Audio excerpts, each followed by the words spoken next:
How much is my entire PlayStation 3 collection worth? I've got about 150 games.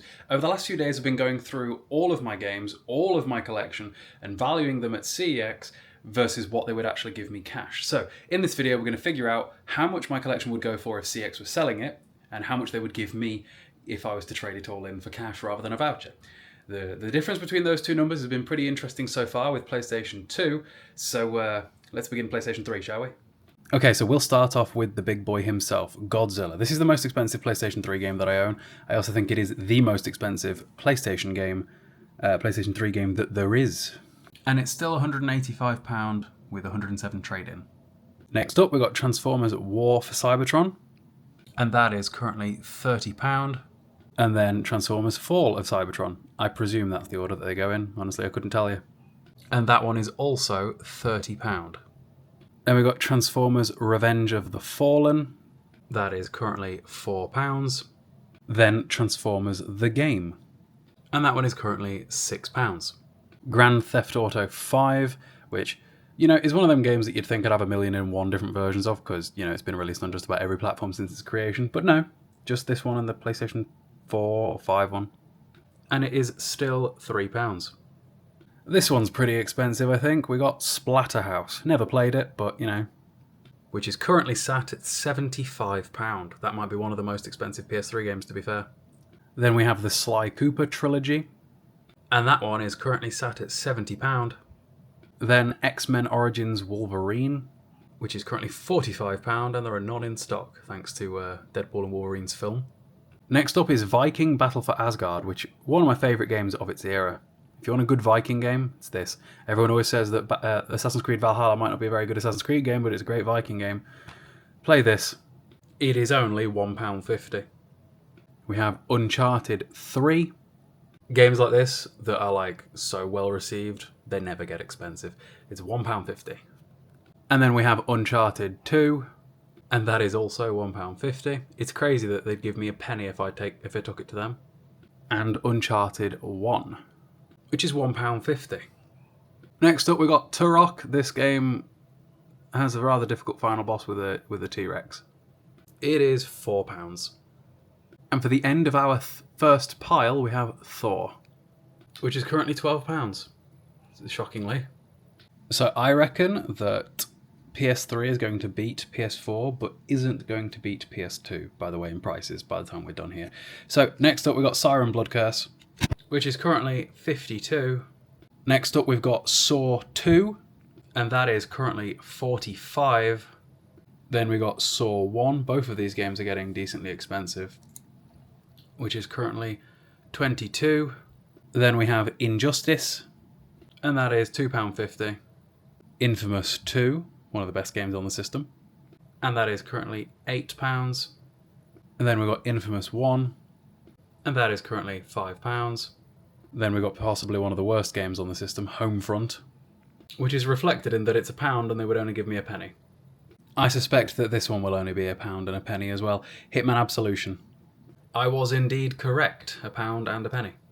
Then we got Heavenly Sword, one of the earlier God of War likes. It's interesting to me people saying Wukong is a God of War like, because when I think God of War, I think those ones, not your 2018 ones. Play this, see what it feels closer to. And that is £5. Then we've got Haze, one of the original Hail of Duty, I nearly just said, Halo killers. And it is another £1 and a penny game, so you can guess how well that worked out for it. Then we got Harry Potter and the Deathly Hallows Part 2, which is currently still £12. Then we got Harry Potter and the Deathly Hallows Part 1. It's crazy that they even split the game into the different ones, but that is a £5, half the price of the second one.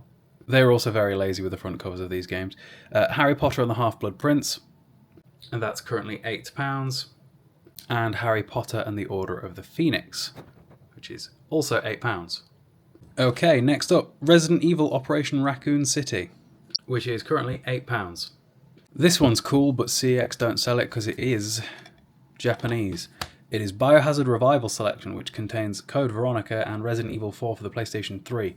It's an import, and CEX don't sell out-of-region games, so I can't count it, but I think it cost me about £30 when I bought it, so I won't add it to the list, but just interesting one nonetheless. Also, if you guys haven't already, do drop me a follow, because we're on the road to 100,000 subscribers, I suppose. That's not untrue. That is the goal. I got a space and everything picked out for the plaque, so go on. Most of you haven't. I suspect that Red Faction Armageddon is going to be another £1 game. It was not a £1 game, but it is a penny game. Then we've got Rage, which is £1.50. I find there's a lot of, like, very cheap, but also very expensive games on the PlayStation 3. There's like, I feel like there's very little £20 PS3 games. It's always 50 and up, or like tenner and less. Next up, we got Prince of Persia from 2008, or 7. It was 2008, and I can't believe it's £3. I thought that was going to be another pounder.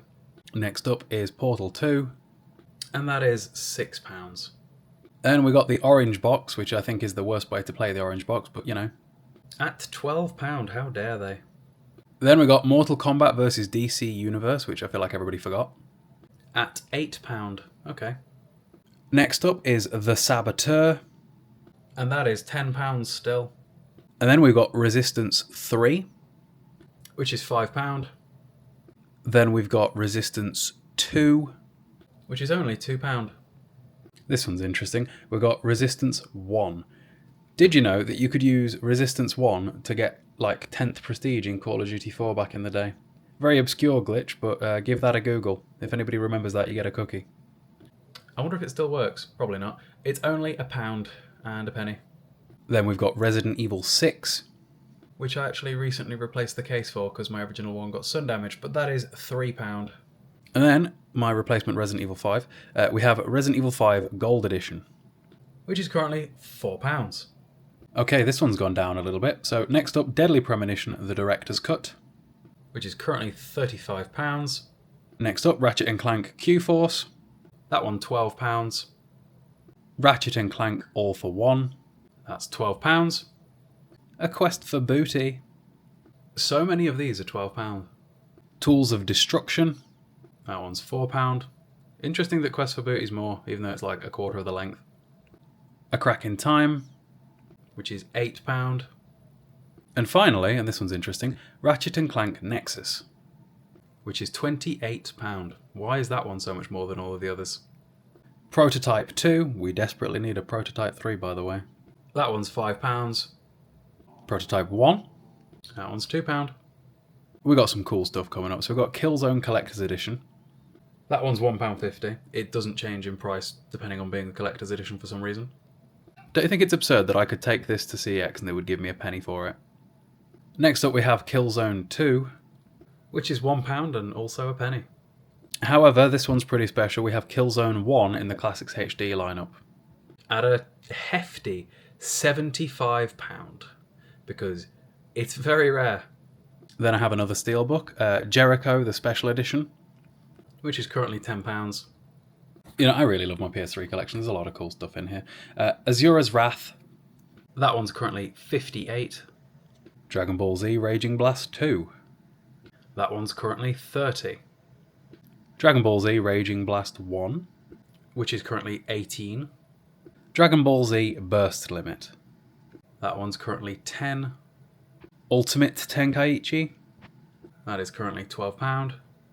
Battle of Z, that one is currently £12. Dragon Ball Z The Budokai HD Collection, that one is currently a whopping £48. Batman Arkham Origins, that one's currently £4.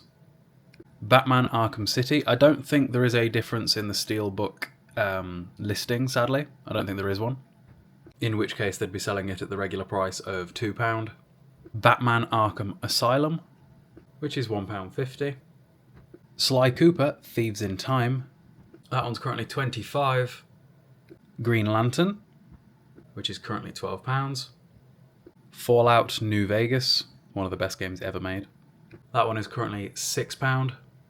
Duke Nukem Forever, that one's currently £3.50. Dragon Age 2, that one's more expensive than I thought at £4. Next up is Dragon Age Origins, that one is £3. These are more expensive than I anticipated. Dead Space 3 at £4. Dead Space 2, the limited edition, which is £4. I see the limited edition more than I do the regular. I'm not convinced it was very limited. And Dead Space 1, which is £4. Dead Rising 2, Off the Record, which is £3.50. Dead Rising 2, the regular one, at £1.50. Dead Island. This is a game that is unnecessarily hated on. It combines two of my favourite things. It combines the Borderlands gameplay loop with zombies. Everybody got upset at this game because of what the trailer suggested the game was going to be. Like, the trailer for this game, I remember when it released, I remember the hype, the drama, and everybody was like, this is going to be like an Oscar-worthy zombie game. And then it just was... The tone of the game was completely different. But it was a brilliant game. I enjoyed it. And it's £1.50. Demon's Souls. Everybody always forgets the S. And that is currently £22. You know, right now, as I'm preparing the next pile, there's sirens going off in the distance, and I do wonder if you guys can hear them. And I feel like the amount of times that sirens go off while I'm recording these videos, you must think I live in some sort of ghetto, I swear. Because, come to think of it, there are sirens more often than is reasonable. Anyway, we've got Destroy All Humans, Path of the Furon. And that one is £8. Then we got Dark Souls 2 at £6. Then we got Dark Souls 1, which is £8. And then Dark Sector, which is £3.50. Two more piles to go. Call of Duty World at War, £3.50. Call of Juarez Bound in Blood, £1.50. The Bourne Conspiracy, £3.50. Black Sight. So many of these are more than I thought they'd be. These £3.50 games I feel like used to be like a quid. I don't know what's going on. But £3.50. Bioshock Infinite, £1.50. Bioshock 2, £1.50. These games are cheap. Bioshock 1, £3. To be fair, that one being more does kind of make sense. Bayonetta. I don't know why the image for that one's so small, but £5. Army of Two, The 40th Day. And that one is £5. I'm surprised by that one too. Thought that would be a couple of quid. The Godfather 2. That one is £10. The Godfather, The Don's Edition. This is pretty cool. This one is £60, so not a cheap one. The Darkness 2, limited edition, but I don't think that makes much difference. That is £5. Tragedy that we never got the third game for this, by the way. Ended on a cliffhanger. The Darkness 1. And that one is £4. And again, if we're on the topic of what makes a game very similar to God of War, Dante's Inferno is a God of War clone. Heavenly Sword, God of War clone. Sun Wukong, or whatever, not. That is £8. Condemned 2. This one annoys me because Condemned 1 was never released on PlayStation 3. I also don't know what's going on with the image because the image isn't accurate there on the picture, but £5. Castlevania Lords of Shadow, another God of War clone. That one is currently £10. Castlevania Lords of Shadow 2. And that one is currently £22. Call of Duty Black Ops. That's £1. Call of Duty Modern Warfare 2, the good old days. That is also £1. God of War Ascension. This one is £12. God of War 3, which I'm going to count twice because I've got one up there as well. That one is currently £6. This one's pretty rare. God of War, the Classics HD God of War Collection Volume 2. It's the two PSP games for PS3. That might be one of the more expensive games on PS3 now as well, actually. That is £80. I'm pretty sure it was like £60 when I got it, though. Then we got God of War Collection Volume 1, which is just God of War 1 and 2. That one's currently £35. Then we got the Metal Gear Solid HD Collection, another Classics HD lineup. I'm pretty sure I've got them all. That one's come down a little bit. That one is £22. Metal Gear Rising Revengeance. That one's currently £18. Metal Gear Solid 4. That one is currently £5. This is interesting. This is my original copy of GTA 4 from like, I don't know, nearly 2 decades ago at this point, I suppose, when it was 40 quid. I don't know where that sticker's from, but GTA 4. That is now only £4. Okay, last big pile. Army of Two. £1.50. Alice Madness Returns. £40. It's interesting how that's gone up 2 quid, and I'm pretty sure that I only got it the other day. Assassin's Creed 4 Black Flag. That's £1.50. Revelations, that one's £1. Brotherhood, also £1. I don't know why anyone bothers trading these in, considering they're all worth a penny. Assassin's Creed 2, which is apparently the Game of the Year edition, but you know, £1.50. Assassin's Creed 1, and that is also £1.50. Now we've got some James Bond games. We've got 007 Legends, that's £6. 007 Bloodstone, that is £5. GoldenEye Reloaded, these all seem to be about £5. 007 Quantum of Solace, okay, this one's much cheaper, £2. We've got Max Payne 3, this one is £5.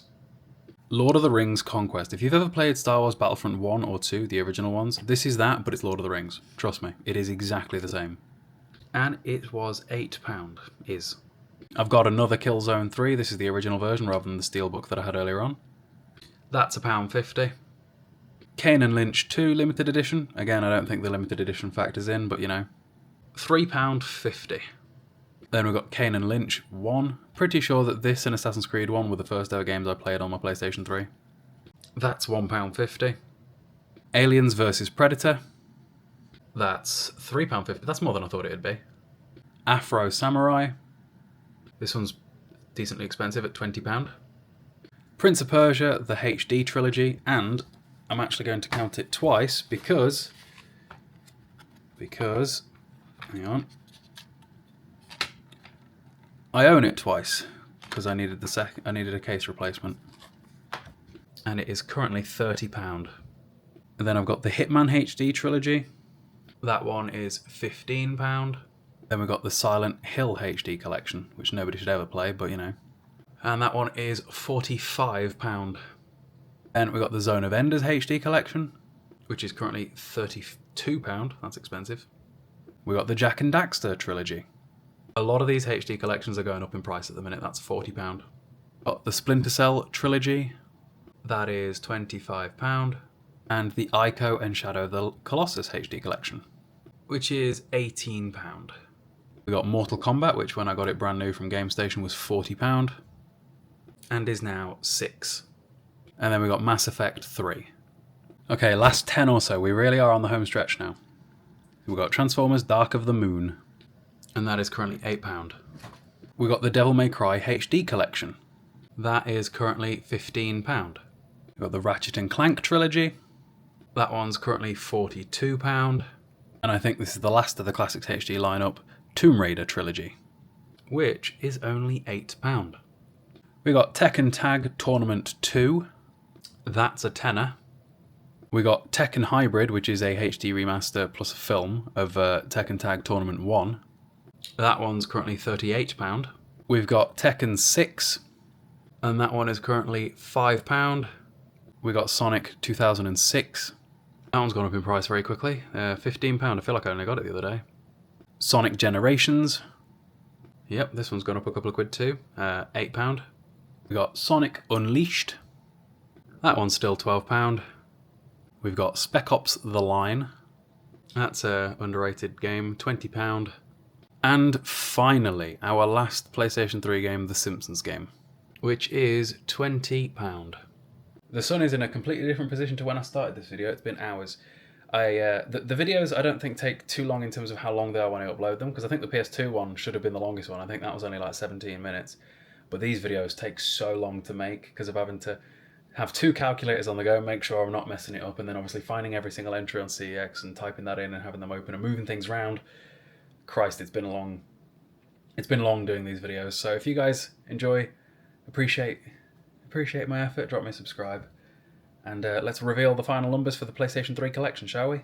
So in total, CEX would sell my PlayStation 3 collection today, on the 29th of August 2024, for £2,135, which off the top of my head I think is more than the PlayStation 4 collection, but definitely less than the PlayStation 2 collection, which, yeah, I'm pretty sure I predicted that one.